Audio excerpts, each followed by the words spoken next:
زموږ په علاقه کې یو د ورونو تر مابین څه خبره رااله، بیا په میراثو کې یو ماهر عالم دی هغه راوغوښتی، پر هغه باندې د خپل جایداد ویش کوئ.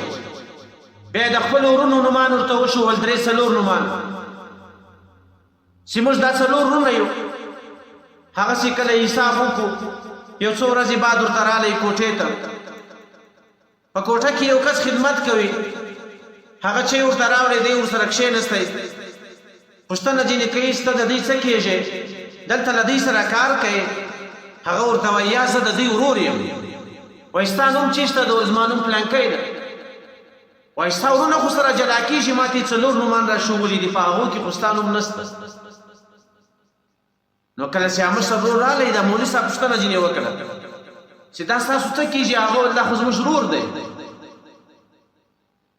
نو ول د دې نوم خو تا ماته نه دی رالیکلی په دې 4 نومانو کې. دی ورته وایي دا دنیا خو موږ ګټلې ده، دا جایداد خو زموږ دی، دی خو صرف پر کور باندې و، د کور خدمت به کوئ، ده خو نه ده ګټلې چې موږ یې وزر ته ورکړو.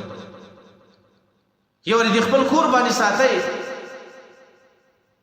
د خپلو بچیانو حفاظت یې باندې کوئ، د خپلې کوروالا حفاظت یې باندې کوئ. دی دې د کور دپاره پرې ایښی و، ته به د باندې وتلی وې، په یو شي باندې هم خبر نه وې.